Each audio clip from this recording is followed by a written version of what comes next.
It is transfer chaos at Manchester United in this summer transfer window.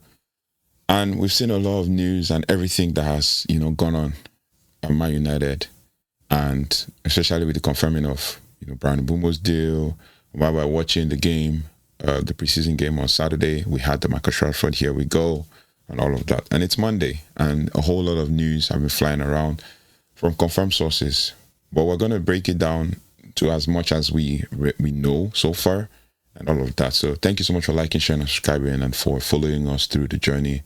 We keep hitting milestones and we keep growing as a community. And I just want to appreciate all of you for the comments and all of that. It really encourages me to keep going and keep pushing. So one of the first ones we have is the Marcus Rashford to Barcelona concern or situation. Marcus Rashford to Barcelona. I mean, let's think about it. Just pause and let it sink in. It's not a rumor. It's not tabloid noise. It's like, this is real. There's a verbal agreement in place. Everything has already been done. It's over one year. It's a 1 year loan with an option to buy in 2026 of around 30 million euros, according to Fabrizio Romano. And it's about maybe 26 million pounds. Barcelona will also cover the full wages of around 14 million euros. He says it's gross 14 million euros as wages. And then also Rashford, in a gesture that feels both noble and telling, he agreed to take a 15% pay cut just to make the deal happen. And if you told me a year ago that Marcus Rashford would be willing to walk away from Old Trafford, I mean, after everything, I wouldn't have believed it. Statman Dave talked about or posted on his X how many goals Marcus Rashford had scored. I think he scored 147 goals at Man United and all of that. So looking at all of these news and everything, it just makes you, wonder, makes you think what really happened, what went wrong for Marcus Rashford. But it is what it is. We're going to have to keep going. We're going to have to keep building, and we're going to have to, keep believing that the player would make progress at Manchester United. So next one is, so we're going to keep, breaking it down as we go. I mean, in 22-23 season, he carried Manchester United on his back, literally. He stood up in some of our darkest moments and delivered. I mean, he grew up idolizing the number 10 shirt he wore. But football moves fast, Managers change, systems evolve, and the emotion that binds a player to a club can fray when the footballing logic is no longer fitting the narrative, right? I wouldn't have believed it if you had told me about a year ago that Marcus Rashford would be leaving Manchester United, even though there's been rumors and all of that, but we all wanted to back our own player and all of that. And his willingness to walk away is also respectful because, I mean, he surely really wants to show that he can prove something, and he really wants to play football. Not like some players who would sit around gaming and causing chaos and posting things like freedom on social media. Rashford didn't fall off overnight, basically. He's 27 years of age. He actually did lose his rhythm. I mean, his goals dried up, his pressing disappeared, many fans began to question him, and then his body language also became hollow. Under Amorim, there was a clear plan. There is a clear plan, and Rashford doesn't actually fit that plan anymore, right? Whether it's a tactical decision or a cultural reset, this move actually feels like the closing of a chapter in Marcus Rashford's life. Also, Paul Pogba, had a touching tribute for Rashford. He says they took his number. This was him talking to I Show Speed. They took his number. United are losing a great player, and that's that part's true.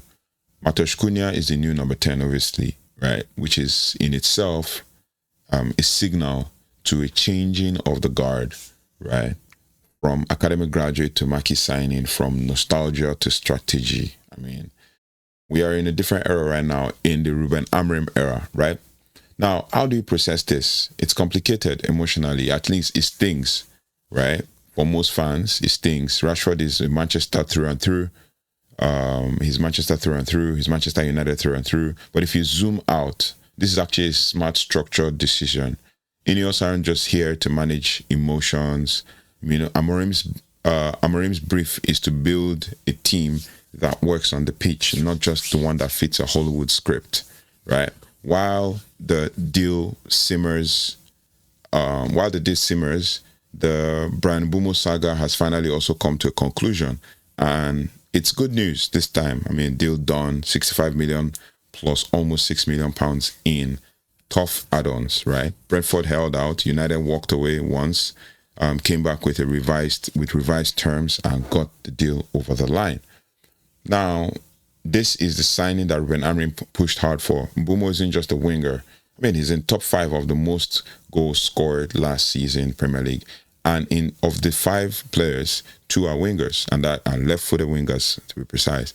Brian Mbeumo and Mohamed Salah. The rest are strikers: Chris Wood, Erling Haaland, and the like, and Isak. Those are the 5, right? Now, Mbeumo is an engine. He presses, he scores, he tracks back, he leads, and he's been Brentford's heartbeat since Tony got suspended. And in many ways, this is the profile Rashford stopped being. I mean, this is why Amorim made Mbeumo a top target, right? Rashford could have been that. Rashford could have been the Cunha that we needed. Skillful, flair, speed, pace, goal scoring. Now, the back and forth with Brentford shouldn't just be mistaken for incompetence. I mean, United quickly learned that they are not to be bullied. I mean, United actually, put it out there that they're not to be bullied into overpaying. But the first bid was for 5 million plus 10 in add-ons, as I said, in a full length video that I made about some of the backgrounds behind the deal that most fans actually miss.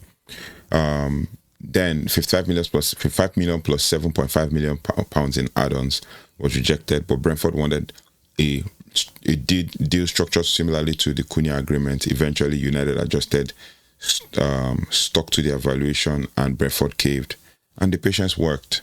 Man United, everybody's reporting that Man United spent 71 million pounds on this deal, but apparently Man United actually spent 65 million pounds on the deal, with 6 million or so in tough add-ons. Now, speaking of forwards, because that position is actually undergoing a full transformation, Victor Gyökeres is off the table. There were rumors that came out in the weekend that Manchester United, according to Ebola, Manchester United were interested in Victor Gyökeres, that Victor Gyökeres was offered a deal, and then they were trying to negotiate club-to-club talks with Sporting, but the deal is off the table. I mean, that saga was long over. I talked about the saga in one of my videos, like expressing why it was a full-blown saga, right? And then it is obvious that he wants Arsenal, and that's done. No drama, no hard feelings.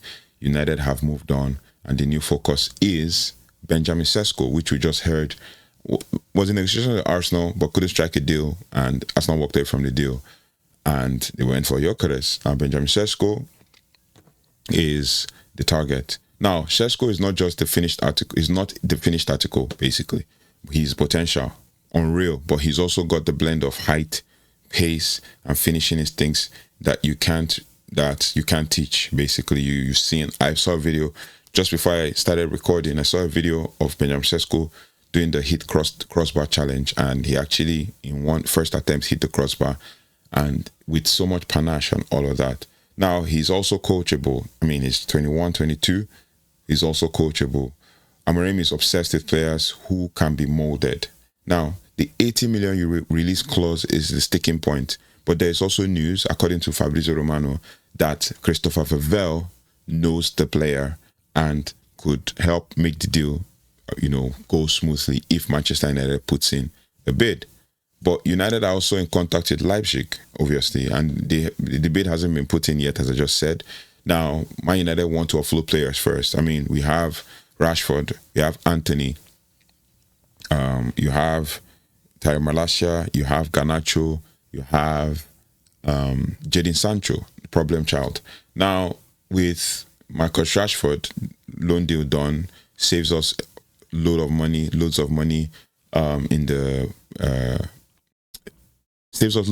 in form of like salaries and stuff, right? And then with Anthony, there's still negotiation between Man United and Betis. They're trying to push the deal. Anthony only wants Betis. Then with Jadon Sancho, he's close to agreeing a deal with. I keep hearing he's close. He's close to agreeing a deal with Juventus, and that one is still ongoing. With Garnacho, I'm hearing that Chelsea are interested and all of that, but we never know. I mean, with the whole striker situation, I think Man United are also interested in Jackson. So we're hearing Jackson, Oli Watkins, and Šeško. So maybe Man United are trying to, put some deals together, and then to make sure that maybe in the process of putting deals together and selling players off, we could raise the money to be able to bring Šeško in. But let me know what you guys think about this one. Either Šeško, Jackson. I'm hearing Jackson is about 80 to 100 million pounds as his release clause, as he has a contract to 2033, and Chelsea are not in a hurry to sell. And then with Oli Watkins, they say probably too expensive for a 30-year-old. So Šeško seems to be the option. Hugo Ekitike, Man United were interested in Hugo Ekitike, but he's moved to Liverpool. Deal agreed, everything signed. He's already landed in Liverpool. So it is what it is. Like I said, Šeško is not the finished article, but players need to be sold to be able to raise enough funds for the transfer fee for Šeško. And I'm sure Man United probably would negotiate an instrumental payment that will make, or payment in installments that will make this deal, affordable for this year, right? A huge chunk of money will hit the books at Leipzig, but a small amount of money will hit the books at United. But the idea is clear. Šeško is seen as a long-term number 9 pair with Cunha and Mbeumo in a fluid, interchangeable front three, right? In a fluid, interchangeable front three, and you've got to see that there is something dynamic here. Young, explosive, built for high pressing system. I mean, how the RB group, the Red Bull group, and all their style of play and the whole strategy and the system that they use for all their clubs, the pressing mechanism and all of that, the gegenpress and all that. So he's someone we can actually use and take advantage of. He scores decent goals. I wouldn't say, he's the finished article, or I wouldn't say, he's the kind of player we need for the now. There are other players that can actually, augment what Šeško brings to the table. But it is what it is.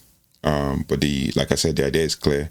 Šeško is seen as the long-term number 9, but also Šeško is also the kind of guy that you can say, he is one that you can actually build into the potential number 9.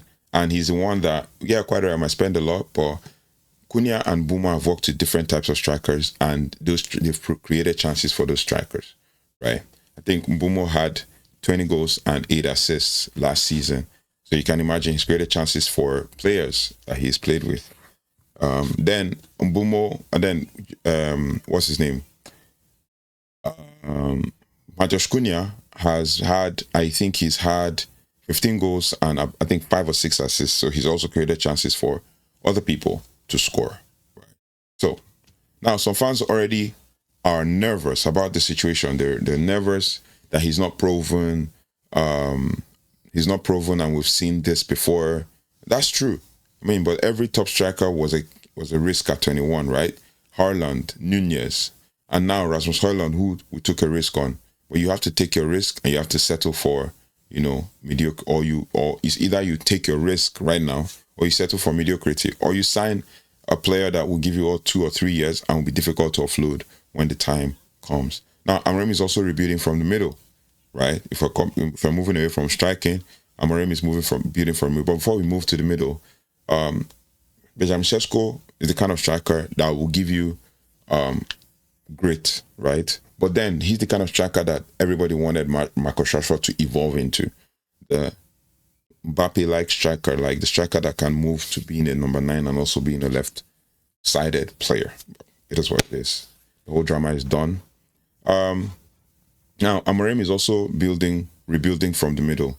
There's also a chance that we'll potentially need to sign a player in the midfield, evidenced by the lack of depth in midfield when we played in against Leeds in Stockholm. Right, we drew 0-0, and fans started to panic and all that as well. Now, Amorim is keeping an eye on Morten Hjulmand.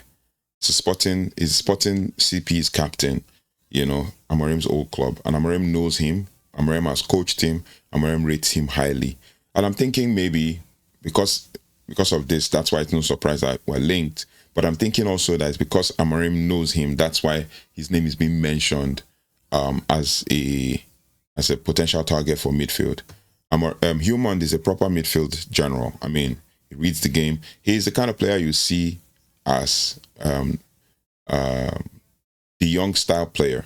The young style player, the young that we wanted so far in Barcelona at the time. So Hjulmand is that kind of player. I've watched him play, and I can tell, he leads in the midfield.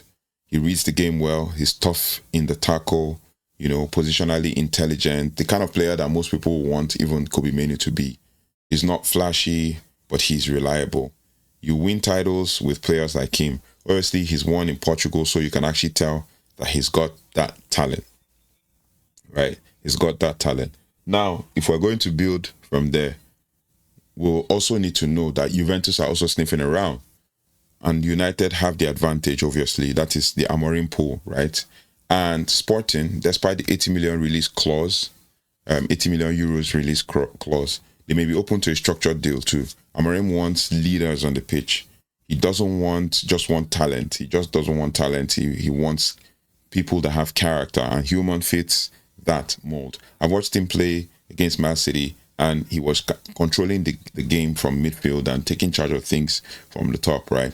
So you can tell that he's the kind of player that Man United would want when it comes to character and all of that. And then there is this quiet subplot that could also become louder, and that is the goalkeeping situation, right? United are also keeping tabs on Senne Lammens. Now, Senne Lammens is a player that I talked about in one of our news flash and all of that. 23-year-old goalkeeper from Royal Antwerp. Now, he's been seen as a long-term backup option or possibly a third choice depending on how the summer plays out. And I'm hearing from fans that basically Man United are, looking at making him the number one goalkeeper. I've also seen some news from Team Talk talk about him. It says A-Star reports that A-Star reports have confirmed that Senne Lammens is a Manchester United target being wanted by the Red Devils, and he says he can hardly say no. So he talked about the situation where he feels like he would say no. He would not say no if Manchester United comes for him. Basically, talking about hearing in the media that Man United are interested in him. Problem positions are rife with Ruben Amorim's Man United squad, including between the sticks. For example, Andrew Nana has again failed to convince this season, last season, as said. While backup Atta Bandera is unhappy with his lack of opportunities, Bandera was also previously a regular starter at former club Fenerbahce. And I remember when people were waxing lyrical about this guy, he's good and all of that. But obviously, the pressure of Manchester United again has cooked him, right? Back in December, the Telegraph also confirmed that 22-year-old Belgian star Senne Lammens is a player of interest to Manchester United. Now, the 6'4" stopper plays for Belgium's Royal Antwerp, and he also joined from Club Brugge ahead of the 23-24 campaign, so probably played two seasons with Royal Antwerp. For quotes carried by Gazette van Antwerpen, Lammens stated or admitted that he was shocked at being linked with Manchester United. Nonetheless, the goalkeeper went on to suggest that he will gladly sign for the Red Devils if they do act on the interest. That's just rumor. The first time this is what he said. The first time I heard it, that's the Man United rumor, I thought, wow, because I've only played one full season at Antwerp. Said Lammens. This was like about a year ago. If something comes along and I can hardly say no to, and I will, that I can hardly say no to, that will benefit the club, I'll have to think about it seriously. But if I am the starting goalkeeper here for another year, that's no problem. So this was about a year ago when he was considering the potential of being signed by Man United, and he never, in exact terms, say that if something comes up, he would sign or he would not say no. But it's just basically to try to play the game, right? Now, let's also not forget that Martínez, Martínez, is still admired internally, but unless someone big moves, and right now there's clearly no buyer for Andre Onana, so the deal remains a fantasy. And for me, I'm happy that Martínez is not going to come to Man United. But what do we all make of all of this whole transfer news and transfer rumors and the whole chaos that's been going on? I mean, this is the start of a total reset. That's no doubt. You know, Rashford is out, Mbeumo is in, Cunha now the face of the front line with his number 10 shirt and all. Now, Šeško being positioned as the future, a captain from Sporting possibly joining the midfield. Amorim isn't just tweaking, he's tearing down and rebuilding. But I've seen fans online who says, I saw a fan who literally predicted that Amorim will be the first to be sacked in the new season, but I didn't bother following up with whatever he's saying because it is what it is. I have to back my manager and I don't have to let any negative thing come in the way. Then it's painful, yes, but actually it's smart. And Amorim said it at the beginning that we're going to face some pain. There are no panic moves. These are also not panic moves as well. They are not fan-pleasing moves that everybody would expect. People would love it, but it's not like the fan-pleasing move. Very calculated moves, that's what they are. And that's how the club is finally starting to act like a serious institution again, right? Now, fans need to also recalibrate their expectations. And that's what I keep saying. Fans need to not increase their expectation or reduce their expectation. No, that's mediocrity if you reduce your expectations. But you can recalibrate your expectations, because this is not just a summer of marking names or name chasing. It's a summer of building a team that plays the manager's way or the club's way. A team with identity, with structure, with work ethics. That is what we all need. Now, let's take a deep breath. I mean, as Man United fans, let's stop overreacting, especially with what we see in the headlines, with games we watch. I mean, you can imagine fans getting overly annoyed and overly, overreactive with basically the draw with Leeds, right? So let's not overreact to every headline. Let's trust the credible sources. I mean, we've seen stuff from Laurie Whitwell, we've seen stuff from Fabrizio Romano, we've seen stuff from David Ornstein, Ben Jacobs, and the likes, and even the ESPN guy too, right? And let's give this project the patience it deserves. Let's stop all this yapping about, oh, the time is now, it has to be now, blah, blah, blah, blah, blah. There is a plan in place. We have to keep following through and getting. Amorim has gotten his 2 top targets, right 10, left 10, number one, the 2 number ones on the list with Premier League experience, so you can actually tell what they're going to give, right? So this is what a rebuild is like. This is what a rebuild actually looks like, not just picking players all over the world, right? Rashford is leaving is just the first shockwave. Expect more. Yeah, living on loan, but there's a chance that he could be signed, right? But trust the process. That's the most important thing. I know most fans will say, well, trust process is typically the line for Arsenal.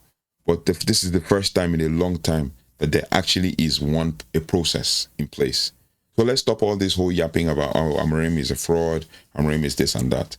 Let's focus on what we need to do and build from there. So that's all about the transfer news, the transfer chaos that's been going on. Everything is everywhere. You can't believe everything you see.